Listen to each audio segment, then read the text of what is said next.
D K Shivakumar ಮುಖ್ಯಮಂತ್ರಿ ಆದ್ರೂ ಸರಿನೇ, ಇಲ್ಲ ರಾಹುಲ್ ಗಾಂಧಿ ಬಂದಿಲ್ಲ ಕರ್ನಾಟಕದಲ್ಲಿ ಮುಖ್ಯಮಂತ್ರಿ ಆದರೂ ಸರಿನೇ.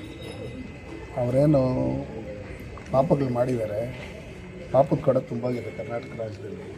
ಇಡೀ ದೇಶದಲ್ಲೇ ಕಾಂಗ್ರೆಸ್ ಮುಕ್ತ ಭಾರತ ಆಗಿರ್ತಕ್ಕಂಥವ್ರು. ಹಂಗಿರ್ತಕ್ಕಂಥ ಸಂದರ್ಭದಲ್ಲಿ ಅವರು ಕುರ್ಚಿ ಕಾದಾಟದಲ್ಲಿ ಸುಮಾರು 1 ವರ್ಷದಿಂದ ಇದೇ ರೀತಿಯಲ್ಲಿ ನಡೀತಾ ಇತ್ತು. ಕೃಷ್ಣಾರೆಡ್ಡಿ ಅಣ್ಣ ಹೇಳ್ದಂಗೆ ಮುಂದಿನ ದಿನದಲ್ಲೂ ಇವ್ರನ್ನ ಹೆಂಗೆ ಇಳಿಸೋದು ಅನ್ನೋ ಲೆಕ್ಕಾಚಾರದಲ್ಲಿ ಅದನ್ನು ಶುರು ಆಗುತ್ತೆ. ಈಗಾಗಲೇ ಒಂದು ಬಣ ಬೇರೆ ಬೇರೆ ಕಡೆ ಪ್ರೈವೇಟ್ ಹೋಟ್ಲುಗಳಲ್ಲಿ ಅಲ್ಲಿ ಇಲ್ಲೆಲ್ಲ ಮೀಟಿಂಗ್ಲೆಲ್ಲ ಶುರು ಮಾಡಿದ್ದಾರೆ. ನಮ್ಗೆ ಯಾವ ಮಂತ್ರಿ ಕೊಡ್ತಾರೆ, ನಮ್ಗೆ ಯಾವ ಮಂತ್ರಿ ಕೊಡ್ತಾರೆ, ನಮ್ಮ ಫೇವರ್ ಆಗಿರ್ತಕ್ಕಂಥ ನಮ್ಮ ಬಣದವ್ರಿಗೆ ಕೊಡ್ತಾರೆ, ಅವ ಬಣದವ್ರಿಗೆ ಕೊಡ್ತಾರೆ ಅನ್ನೋ ಲೆಕ್ಕಾಚಾರದಲ್ಲಿ ಶುರುವಾಗಿದೆ. ಹಂಗಿರ್ತಕ್ಕಂಥ ಸಂದರ್ಭದಲ್ಲಿ ಅವ್ರಿಗೆ ಏನೇ ಬಂದ್ರೇನು, ಯಾರಿಗೆ ಸುಮಾರು ಒಂದು 10 ಜನ ಕೋಟಿಗಳು ಹೊಲ್ಸ್ಕೊಂಡಿದ್ರು ಮುಖ್ಯಮಂತ್ರಿ ಆಗಬೇಕು ಅಂತೇಳಿ. ಈಗಲೂ ಅದು ಆಗೋವರೆಗೂ ಗ್ಯಾರಂಟಿ ಇಲ್ಲ. ಆದರೂ ನಮಗೇನು ಲಾಸ್ ಏನಿಲ್ಲ. ಬರ್ತಕ್ಕಂಥ ಚುನಾವಣೆಯಲ್ಲಿ ಸುಮಾರು 150ಕ್ಕೂ ಹೆಚ್ಚು ಶಾಸಕರು ನಮ್ಮ NDAಯಲ್ಲಿ ಭಾರತೀಯ ಜನತಾ ಪಾರ್ಟಿ JDSಯಿಂದ ನಾವು 100% ಗೆಲ್ತೀರಿ. ಇನ್ನು ಕರ್ನಾಟಕ ರಾಜ್ಯದಲ್ಲಿ ಕಾಂಗ್ರೆಸ್ ಸರ್ಕಾರ ಬರೋದೇ ಇಲ್ಲ.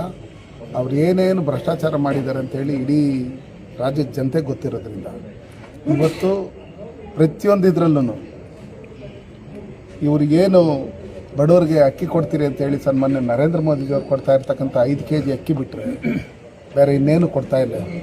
ಕೇಳಿದಾಗ ಸಚಿವರು ಆರ್ಕೆ ಉತ್ತರ ಕೊಡೋಂಥದ್ದು, ಪತ್ರಕರ್ತರ ಮೇಲೆ ಧಮಕಿ ಹಾಕೋಂಥದ್ದು, ಬೇರೆ ಬೇರೆ ರೀತಿಯಲ್ಲಿ ಮಾತಾಡೋದು ಇದೆಲ್ಲ ನಡೀತಾ ಇದೆ. ಇದನ್ನೆಲ್ಲ ನೋಡಿದಾಗ ಒಂದೊಂದು ತಾಲೂಕಿನಲ್ಲಿ ಒಂದೊಂದು ವಿಧಾನಸಭಾ ಕ್ಷೇತ್ರದಲ್ಲಿ ಕನಿಷ್ಠ ಪಕ್ಷ ಅಂದ್ರೂ 15,000 ಪಡಿತರ ಚೀಟಿಗಳನ್ನು ಇವರು ರದ್ದು ಮಾಡಿದ್ದಾರೆ. ಗೊತ್ತಾಗುತ್ತೆ ಜನಕ್ಕೆ. ಇವಾಗ ಗ್ಯಾರಂಟಿ ಅನ್ನೋ ಲೆಕ್ಕಾಚಾರದಲ್ಲಿ ಓಟ್ ಹಾಕಿರ್ತಕ್ಕಂಥ ಜನಕ್ಕೆ ಯಾವಾಗ ಈ ಪಡಿತರ ಚೀಟಿಗಳನ್ನು ಕ್ಯಾನ್ಸಲ್ ಮಾಡಿರ್ತಕ್ಕಂಥದ್ದು ಇದೆ. ಇವತ್ತು ಅಕ್ಕಿ ಇನ್ನೊಂದು ಮತ್ತೊಂದು ಕೊಡದೇ ಇರ್ತಕ್ಕಂಥದ್ದು, ಸನ್ಮಾನ್ಯ ನರೇಂದ್ರ ಮೋದಿಜಿಯವ್ರು ಕೊಟ್ಟಿರ್ತಕ್ಕಂಥ ಅಕ್ಕಿನೇ ಇವಾಗ ಕೊಡ್ತಾ ಇರ್ತಕ್ಕಂಥದ್ದು.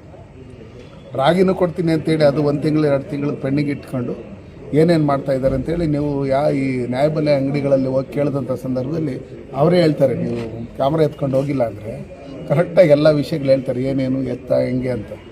ಅದಕ್ಕೋಸ್ಕರ ನಾನು ನಿಮ್ಗೆ ಹೇಳೋದಿಷ್ಟೇ, ಯಾರೇ ಮುಖ್ಯಮಂತ್ರಿಗಳಾದ್ರೂ ನಮಗೇನು ಅದರಿಂದ ಲಾಸ್ ಏನಿಲ್ಲ. ಅವ್ರ ದಿನ ಇದ್ದಿದ್ದು ತಪ್ಪುಗಳು ಮಾಡ್ತಾನೆ ಇರಿ. ಇದುವರೆಗೂ ಬೇಕಾದಷ್ಟು ತಪ್ಪುಗಳು ಮಾಡಿದ್ದಾರೆ, ಭ್ರಷ್ಟಾಚಾರ ಮಾಡಿದ್ದಾರೆ. ಮುಂದೇನೂ ಅದಕ್ಕಿಂತ ಹೆಚ್ಚಿಗೆ ಭ್ರಷ್ಟಾಚಾರ ಮಾಡಿ ಅವರವರೇ ಕಾಲುಗಳು ಹೇಳ್ಕೊಳ್ಳೋಂಥ ಕೆಲಸಗಳನ್ನು ಮಾಡಿ ಮುಂದಿನ ದಿನಗಳಲ್ಲಿ ಸನ್ಮಾನ್ಯ ನರೇಂದ್ರ ಮೋದಿಜಿ ಅವರ ನಾಯಕತ್ವದಲ್ಲಿ NDA ಸರ್ಕಾರ ಕರ್ನಾಟಕ ರಾಜ್ಯದಲ್ಲಿ ಬಂದೇ ಬರುತ್ತೆ. ಅದಕ್ಕೋಸ್ಕರ ನಾವೆಲ್ಲ ರೆಡಿಯಾಗಿದ್ದೀವಿ.